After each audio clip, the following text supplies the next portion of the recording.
Now, the greatest radio shows of all time. Suspense. The Shadow Node. Washington calling David Harding, counter-spy. Classic radio theater. The Great Gildersleeve. Fibber McGee and Molly. Dragnet. Gunsmoke. The Lone Ranger. Now, step back into a time machine with your host, Wyatt Cox. Good evening, friends of the Inner Sanctum. Crime drama, we're going back 74 years on this Friday for an episode of Mr. Keen, Tracer of Lost Persons, and The Case of Murder and the Star of Death. Thank you for tuning in on this Friday. This is the 9th day of June, 160th day of the year. We have 205 days remaining until we get to 2024. The Philadelphia Spelling Book by John Barry became the first book to be copyrighted in the U.S. in 1790. In 1856, 500 Mormons left Iowa City, Iowa, and headed west for Salt Lake City, Utah, carrying all their possessions in two-wheeled handcarts.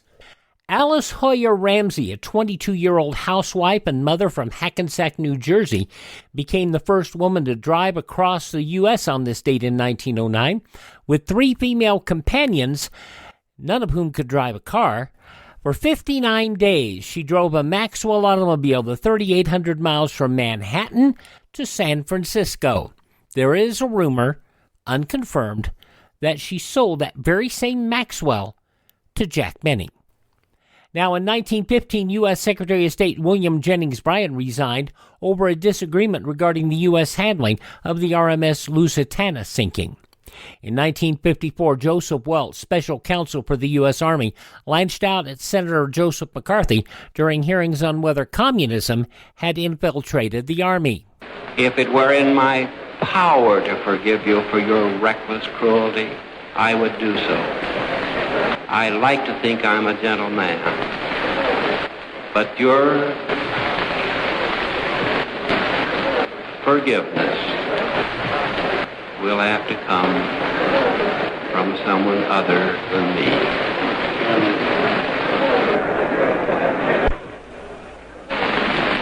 Mr. Chairman, may I say that Mr. Wells talks about this being cruel and reckless. He was just baiting. He has been baiting Mr. Cohen here for hours, requesting that Mr. Cohen, before sundown, get out of any department of the government anyone who is serving the communist cause. Now, I just give this man's record, and I want to say, Mr. Welch, that it has been labeled long before he became a member, as early as 1944. Senator, may we not drop this? We know he belongs to the Lawyers Guild. And Mr. Cohen nods his head at me. I did you, I think, no personal injury, Mr. Cohen. No, sir. I meant to do you no personal injury. And if I did, I beg your pardon. Let us not assassinate this lad further, Senator. You've done enough. Have you no sense of decency, sir? At long last, have you left no sense of decency? I know this hurts you, Mr. Welch.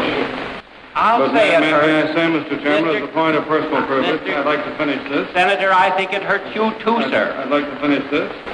And it did hurt McCarthy. It was the beginning of the end. He was censured by the Senate in December. Died in May of 1957 of acute hepatitis. He was just 48, and all going for a young intern who had been a member of the Lawyers Guild. There you go. USS George Washington launched on this date in 1959, the first submarine to carry ballistic missiles. 1967, Israel captured the Golan Heights from Syria during the Six-Day War.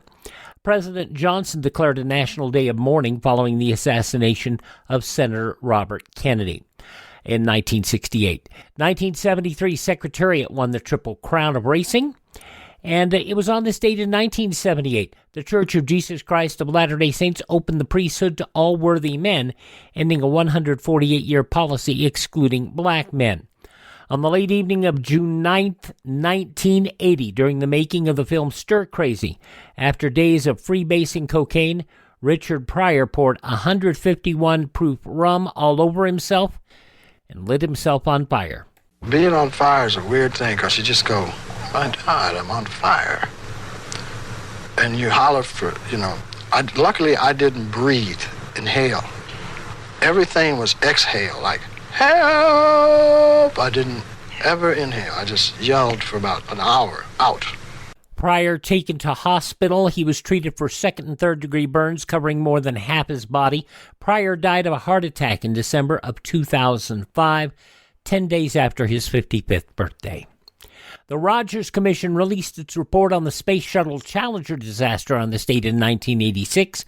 The commission found the Challenger accident caused by a failure in the O-ring sealing the aft field joint on the right solid rocket booster, causing pressured hot gases and eventually flames to blow by the O-ring and contract the adjacent external tank, causing structural failure. The failure of the O-rings attributed to a design flaw, as their performance could be too easily compromised by the factors, including the low temperature on the day of the launch.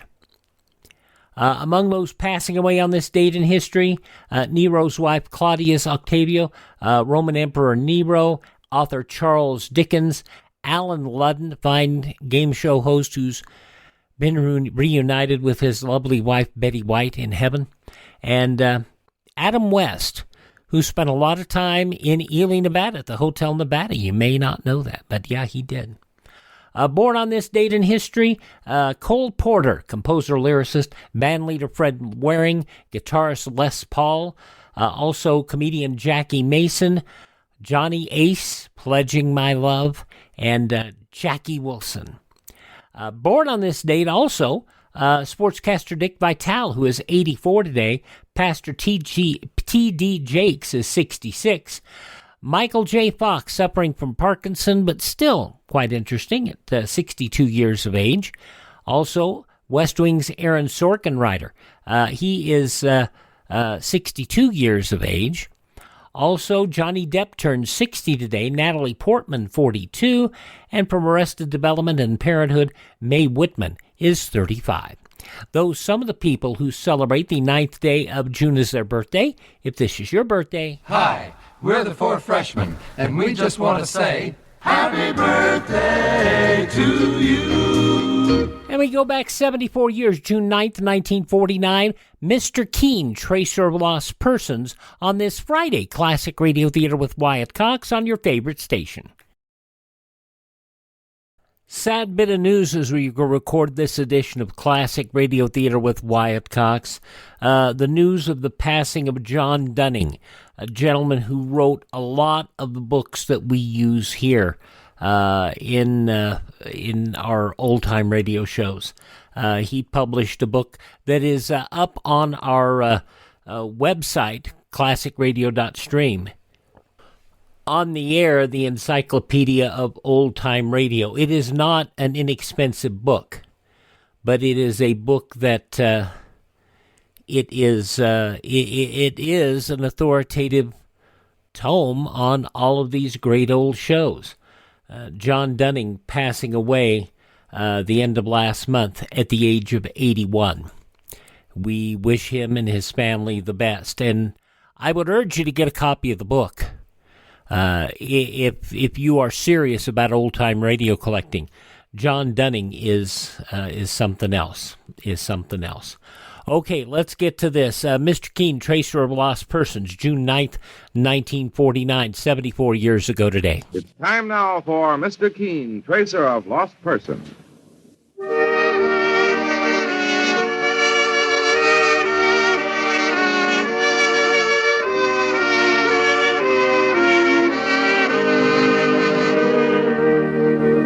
Ladies and gentlemen, Amundsen and Colinos present Mr. Keene, Tracer of Lost Persons, one of the most famous characters of American fiction in one of radio's most thrilling dramas. Tonight and every Thursday at the same time, the famous old investigator takes from his file and brings to us one of his most celebrated missing persons cases. Tonight's case is entitled The Case of Murder and the Star of Death.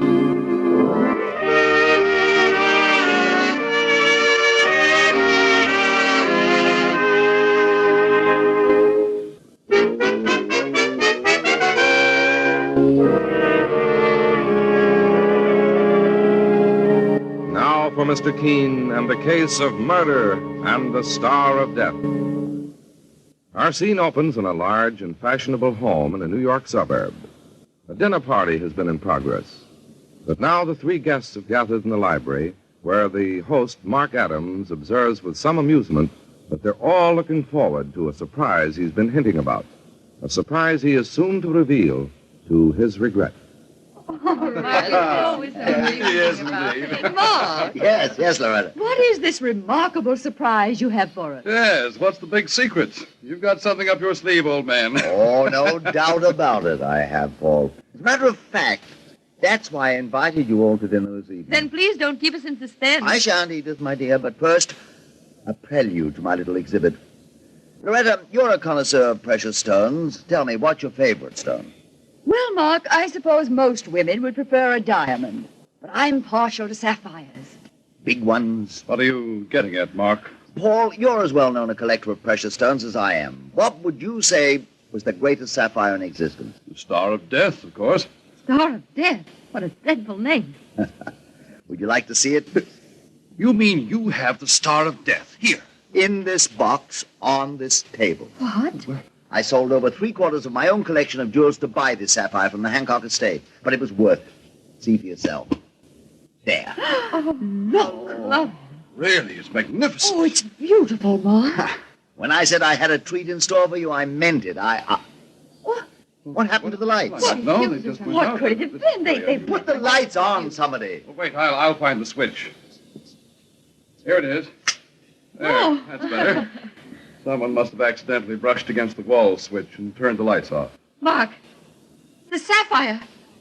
It's gone. The Star of Death is gone. Very well, I can go along with the joke. Will the one who took the stone please replace it in the box on the table? Look here, a practical joke is one thing, but that sapphire's worth a fortune. Mark, Just a moment, Edith. Someone in this room is evidently a fool or a thief. But I'll give him or her a chance to save face. I'm going to put the lights out once again, and when I turn them back on, I'll expect to see that sapphire replaced inside this box, with no questions asked. Otherwise, I'm calling the police. You'll have just 5 seconds while I turn out the lights. Here goes. Remember, 5 seconds. Out! Ah! Mark! Let me at that light switch. Mark! He's on the floor. Don't touch him, Edith. He's dead.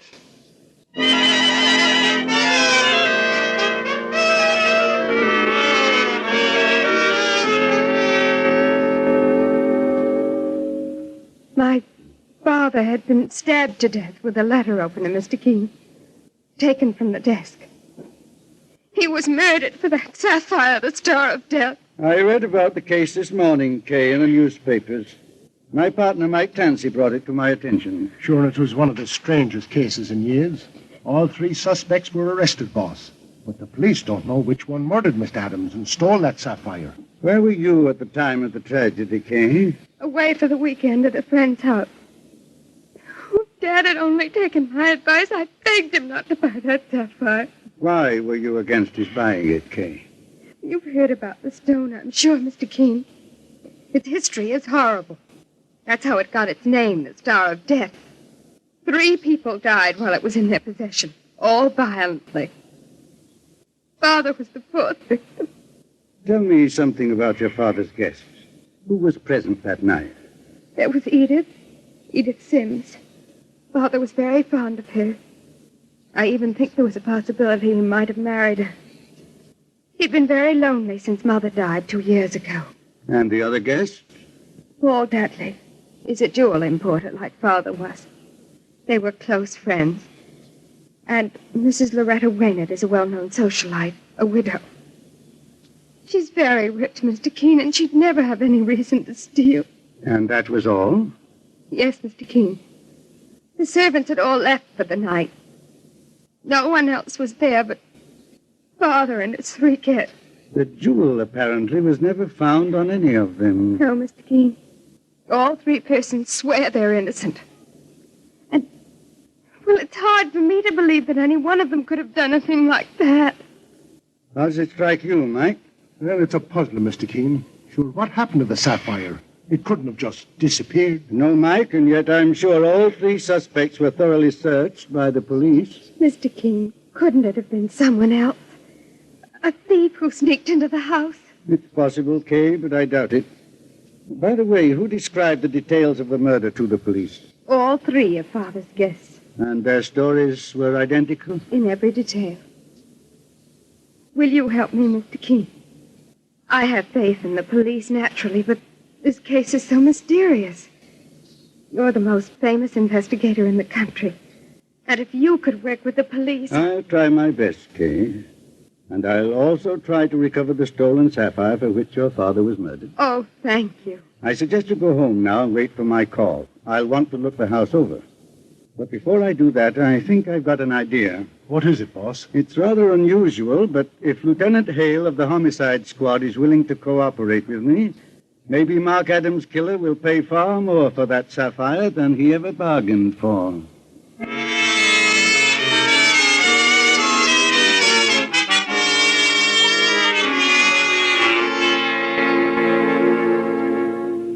But what you're suggesting, Mr. Keene, is dangerous. I know that, Lieutenant Hale. One of your 3 prisoners is a killer, but I doubt if you'll ever find out which one is guilty unless you release all 3. But what good will that do? That sapphire, the Star of Death, hasn't been found yet, has it? No, Mr. Keene. Then it must be hidden somewhere. Obviously. Very well. Your police officers were with the 3 suspects from the time they left the Adams house, isn't that right? In other words, the sapphire is still inside the house. Exactly. But we've searched the place thoroughly, Mr. Keene. The murderer wouldn't have been foolish enough to stab Mark Adams to death if he or she didn't have an excellent hiding place for the sapphire. Then how will we get the stone? We'll let the killer find it for us and expose himself at the same time. Sounds like a good idea if it works. You can have the 3 suspects trailed by your plainclothesmen, but I prefer you wouldn't. Any slip-up would make the killer suspicious and spoil my plan. All right. I'll go along with you, Mr. Keene, on one condition. What's that, Lieutenant? I'm going to station a man at all the airports and railway terminals. I don't want my pigeon to fly the coop. I'm sure your pigeon will stay right here, Lieutenant, until he has his hands on that sapphire, the Star of Death. And when he reaches for it again, we'll have our hands on him.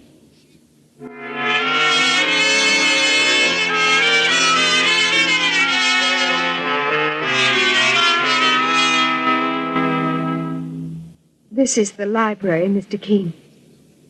The room my father was murdered. All right, Kay. We'll examine it thoroughly for any trace of the missing sapphire. Well, I'll go over it with a fine-tooth comb, Mr. Keene. Good, Mike. I suppose that heavy desk has been gone through, Kay? At least 1,000 times. The police looked under the carpets and opened up the upholstery and the chairs. There isn't a spot in this room that hasn't been searched. Isn't that the doorbell? Yes. Excuse me, Mr. Keene. Mike. Yes, boss. Never mind the search.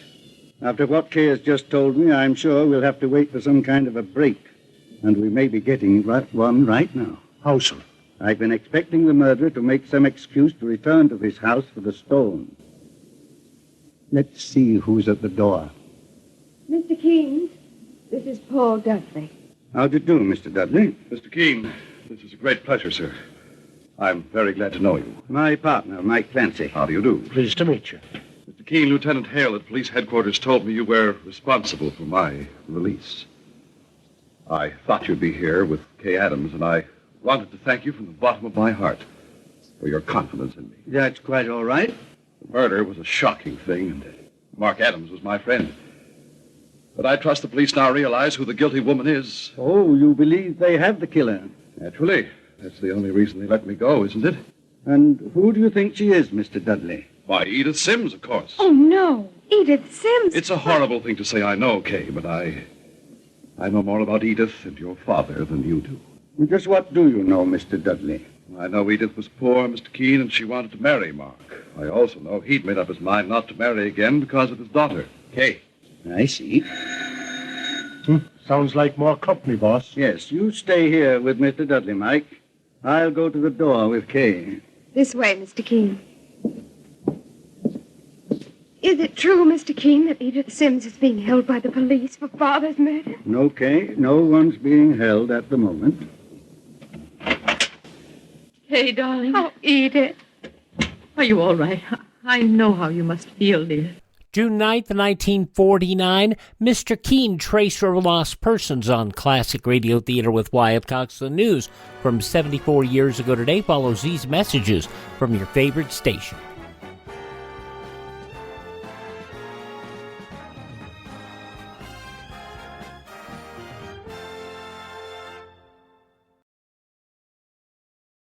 Just going to take a minute here to tell you about the big savings going on now, the clearance sale at mypillow.com. And you know, I've talked about how in my office I have a pair of my slippers, and they're really comfortable, and they're on clearance right now. The mypillow.com slippers, $25 a pair, limit 10. And I would buy 3 or 4 more pairs. Unfortunately, they're out of my size. They also have sheets, pillowcases, clothing items, all on special right now. Go to mypillow.com, click on the clearance tab at the top of the page, use my promo code Wyatt, or call 1-800-928-4715. Limited sizes remaining in the MyPillow slippers, limited colors on other items. mypillow.com, clearance tab, promo code Wyatt, 1-800-928-4715.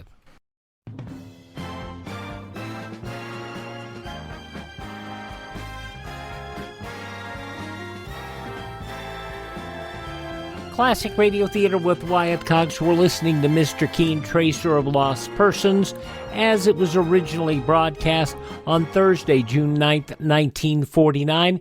In the newspapers of that Thursday, 74 years ago, these were some of the headlines. 4 angry Russian officers using their bare fists early today beat back leaders of a mob of 200 striking railway workers who pushed their way into the American sector headquarters of the Russian-controlled Berlin Railway last night. The Russians, their faces white with anger over the acts of the mob, in ripping pictures of Prime Minister Stalin and Lenin off the walls, drove the strikers to the ground floor of the 5-story building, the structure less than 500 yards from the Soviet sector of Berlin. Secretary of State Dean Acheson demanded last night that Russia carry out her broken promise to end the economic blockade of Berlin. Acheson asked at a meeting of the Big Four foreign ministers that the American, British, French, and Russian commandants in Berlin be ordered to reach agreement by next Monday on plans to end the blockade completely. Soviet Foreign Minister Andrei Vyshinsky consented to discuss Acheson's demand today, and it was agreed to hold a full-dress debate on the subject. John L. Lewis yesterday ordered the nation's coal mines shut down for a week starting Monday. The order to 450,000 hard and soft coal miners frankly aimed at reducing the massive stock of already mined coal, a 52-day supply. This would tend to help Lewis wrest greater concessions from the operators in a new contract to replace the one expiring in 3 weeks. The magnificent production efforts of the mine workers during the current year have created menacing instability in the mining industry, his proclamation to the United Mine Workers read. Results are apparent in more than adequate tonnage for the domestic and export market. Irregular and broken working time affecting some hundreds of thousands of men, while other mines work steadily.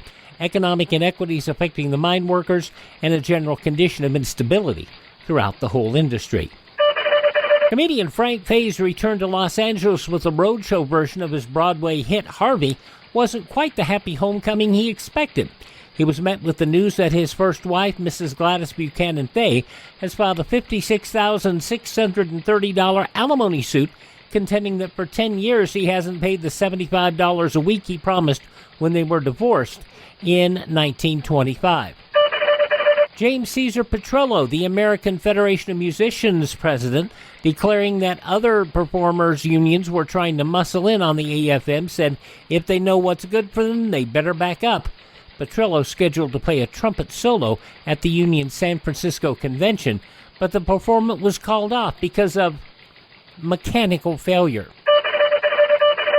Those some of the day's top news stories as reported in the newspapers of Thursday, June 9th, 1949, on your radio, Mr. Keene, Tracer of Lost Persons, and that will continue now on Classic Radio Theater with Wyatt Cox. When your father died, everything I lived for went out of the world. This is Mr. Keene, Edith. Mr. Keene? He's investigating Father's death. May I ask what brought you here, Miss Sims? I came to comfort Kay, Mr. Keene. And I want to stay a few days, darling, here with you. We can console each other, perhaps just a little. Of course, Edith. That woman isn't here, is she? What woman, Miss Sims? Loretta Waynard. Oh, no. No, she isn't. Oh, thank goodness. Why are you so relieved, Miss Sims? Oh, did I sound relieved? I didn't mean... Please, Edith, tell Mr. Keene everything you know. He's here to help me. Well, I have no right to say this, Mr. Keene. But then I have no right to hold it back. I overheard Loretta Waynard quarrel with Mark Adams. On the night he was murdered? Yes. They were in the study just before dinner. Loretta told him she'd learned that he wanted to marry me, and she said he was out of his mind. They must have been closer friends than I thought. Loretta despised me, I know it, but I didn't care. It was what she said to Mark that hurt. And what was that? She said a man would be better off dead than married to a fortune hunter like me. Mark became angry, and she apologized, Mr. Keene. Miss Sims, would you wait inside for me, please? Here's my partner, Mike Clancy. I want to have a word with him in private. Come with me, Edith, dear. Very well.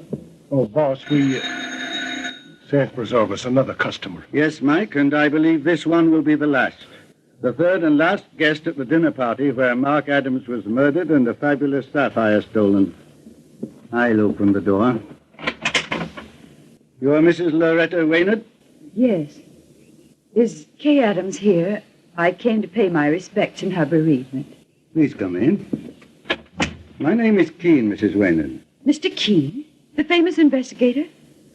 Well, this is a lucky coincidence. I'd heard you were investigating Mark Adams' murder, and I was coming to see you. Why? Because I know who murdered Mark. I realized it after I left police headquarters. I remembered a remark at dinner the night Mark was murdered. Paul Dudley said it, Mr. Keene, and I remember his exact words. What were they, Mrs. Waynard? He said he'd give anything for possession of that sapphire, the Star of Death, and that it was a jewel any man would murder for. Did Paul Dudley know Mr. Adams had it in his possession at the time? Well, I couldn't say, Mr. Keene, but I'm telling you the truth, and Edith Sims is my witness. Very well. We'll give you a chance to prove it now. Miss Sims is inside, along with Mr. Dudley. Will you join them, Mrs. Waynard? Certainly. I'm quite willing to make that statement to Paul's face. Well, Mike? Sure, we've got a fine jigsaw puzzle on our hands, boss. Each one accuses another, and their stories are all equally strong. The thing to do now is to find out who's lying, Mike, and put our hands on that fabulous sapphire. And when we do, the Star of Death can claim another victim when the killer gets the electric chair for murder.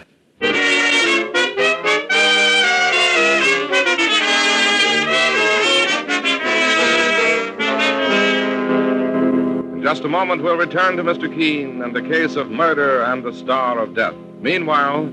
If Mr. Keene sounds a little different, it's because it is not Bennett Kilpack, who usually was Mr. Keene through this period of time. He was taking a short break on doctor's orders. I have no idea what that was about. William-Podmore sitting in as Mr. Keene, Tracer of Lost Persons, from 74 years ago today, June 9th, 1949. The conclusion follows these messages on this Friday Classic Radio Theater with Wyatt Cox.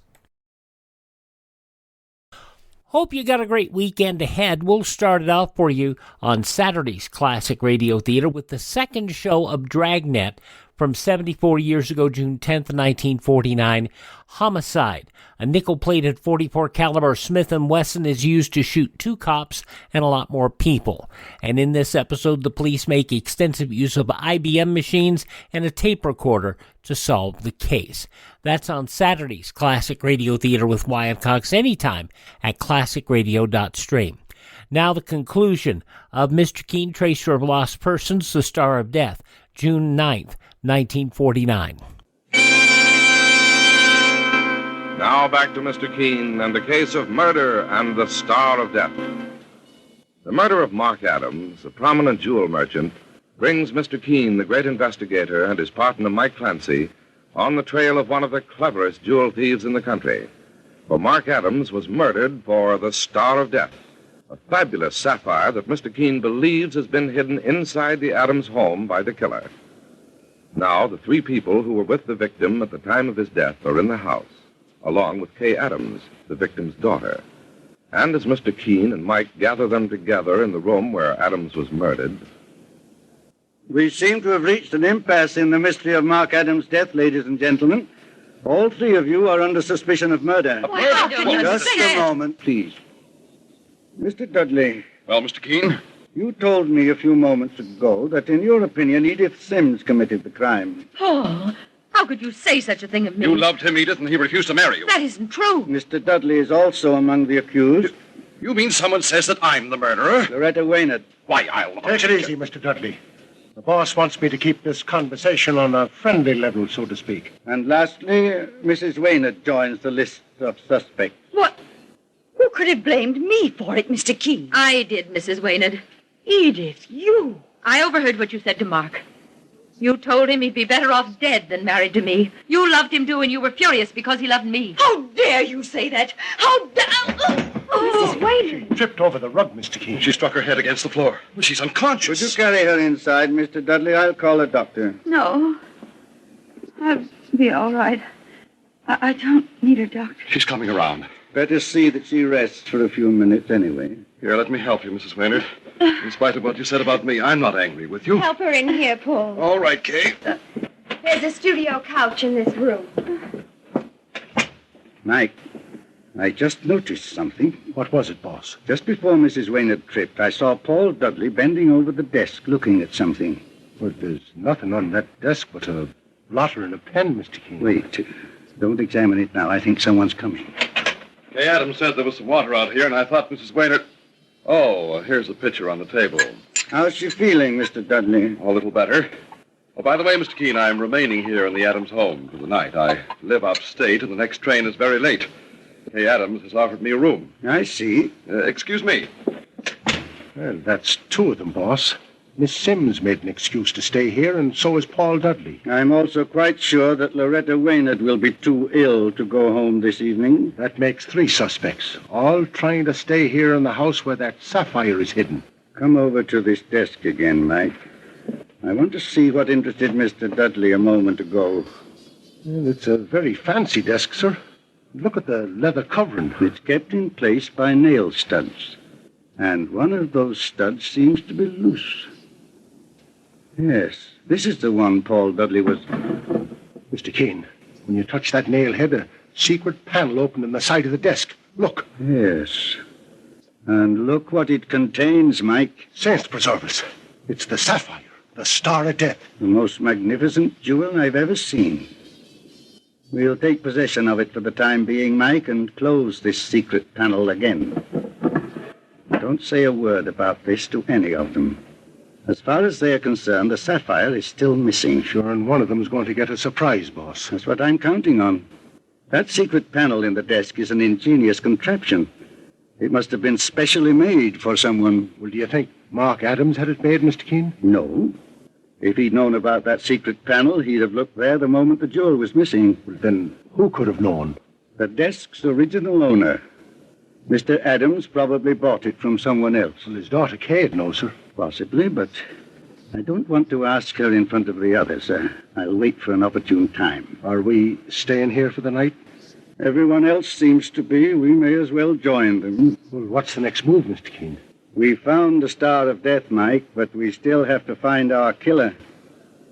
Frankly, I think I can almost do that now, but let's wait for overwhelming proof. And I wouldn't be surprised if we obtained that proof tonight.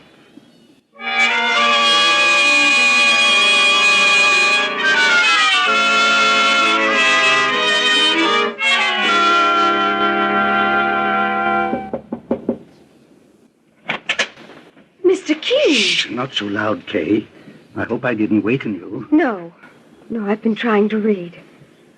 Are the others asleep? Apparently, all but Mike Clancy and myself. He's in the library waiting for me. What is it you want, Mr. King? I didn't get a chance to talk to you alone, otherwise I'd have asked you this before. Where did the furniture in this house come from? Did your father buy it himself? No, it came with the house when we bought it. How long ago was that?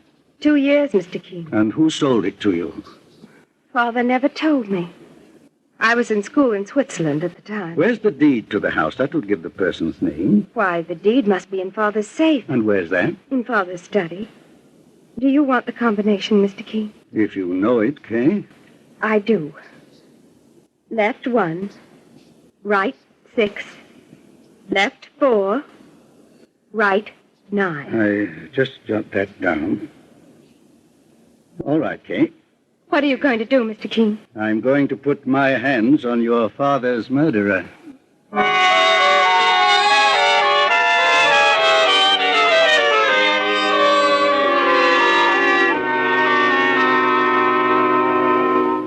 Mr. King? Yes, Mike? Put the lights on here in the study. Did you get what you were after, boss? I have it right here. The deed to the house with the seller's name on it. Everything seems to have worked out according to my suspicions, Mike, but there's one more thing we have to do. What's that? It's going to throw a scare into a few innocent people, but it's the only way to get final proof. You go upstairs, Mike. Knock on every bedroom door and spread an alarm that the house is on fire. Boss, are you joking? No, Mike, I'm serious. Don't behave as if anyone's life is in danger at the moment. Just say the fire's in the cellar and they have plenty of time to leave. Then tell them that the fire has burned the telephone wires and that I've left to get the fire department. And where will you really be, Mr. Keene? I'll be in the library waiting for the killer to recover that sapphire, the star of death.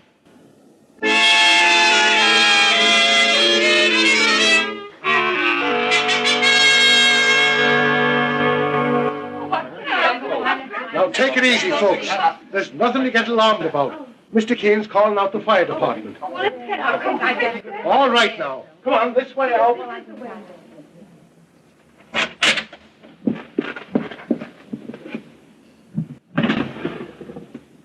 I'll put the lights on, Mrs. Waynard, so you can see that secret panel a little better. Mr. Keene! I was expecting you to drop by for the sapphire. Don't move, Mr. Keene. I see you've got a gun. You planned this. There isn't any fire. You tricked me, Keene. I began to suspect you this afternoon, Mrs. Waynard, when you tripped and fell at the psychological moment. While you were shouting at Edith Sims, you saw that Paul Dudley was interested in the desk. He noticed that loose nail head by accident, the one which opened the secret panel, and you distracted his attention and mine by falling suddenly and pretending to be hurt. So I did, Mr. Keene. Secondly, I found this deed. You were the one who sold this house and all the furniture in it to Mark Adams. So naturally, you must be the one who knew about the secret panel in that desk. When you murdered Adams, you knew you would be searched for the sapphire you stole, so you hid it there. I sold Mark Adams this house because I lost my money, Mr. Keene. And I'm the kind of a woman who needs lots of it to live. He paid you quite a sum for this house, according to the deed. $150,000. But I'm used to having millions, Mr. Keene. You must be quite a gambler to get rid of it so fast.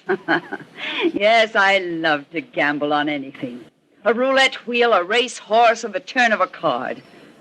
I also like to live the way a woman of breeding is accustomed to live. That's why I wanted that sapphire. No woman of breeding I ever knew was a cold-blooded murderer, Mrs. Waynard. The Star of Death isn't inside that secret panel, Mr. Keene. I know it isn't. Which means you have it. Perhaps. Turn it over to me. I'm not playing games now, Keene. You'll either turn that sapphire over to me or you'll get a bullet in your head. How would you get rid of the sapphire? A stone that size. Stop stalling for time. I want that sapphire now. Do you? I'll count to 3. If you don't place it on top of that desk, I'll kill you. 1, 2... Drop the gun. Drop it fast before I... Oh, you put a bullet in my wrist. Lucky you didn't get one in your heart. For a moment, Mike, I thought you wouldn't return in time. I wouldn't have missed you if I'd had the chance. I know that. Mike? Yes, boss. Put in a call to Lieutenant Hale at police headquarters. Okay, Mr. Keene. Tell him we've managed to repay his patience and cooperation by solving this case. Say we found the Star of Death and the woman who murdered for it, and he can have them both at his convenience.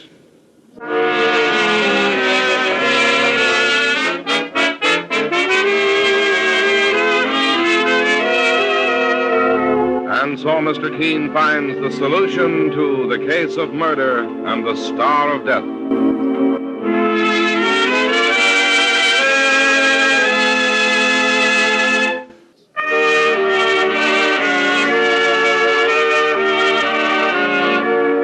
Mr. Keene, Tracer of Lost Persons, is based on the novel Mr. Keene. The radio sequel is originated and produced by Frank and Ann Hummert. Dialogue by Lawrence Klee. It is on the air every Thursday at this time. We thank William-Podmore, who appeared tonight as Mr. Keene, for Bennett Kilpack, who's taking a short vacation on doctor's orders. Don't miss Mr. Keene next Thursday when the kindly old tracer turns to the African blowgun murder case.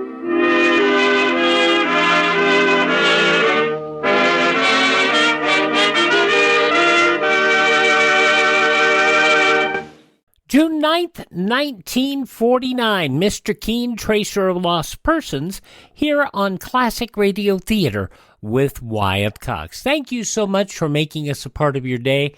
Thank this station, support their advertisers. It's their kindness and courtesy that allow us to bring it to you and be here for you whenever we're here on a Friday on your favorite station. Miss a day, you don't have to miss a single show. All of our shows are on demand. ClassicRadio.stream. ClassicRadio.stream. You can stream our shows, learn about building a classic radio collection of your own.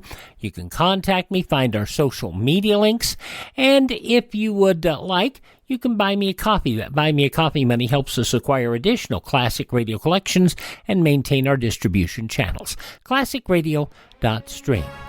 Thank this station, support their advertisers, have a great weekend. Tell your friends the greatest radio shows are right here at this spot on the dial. Classic Radio Theater with Wyatt Cox on your favorite station.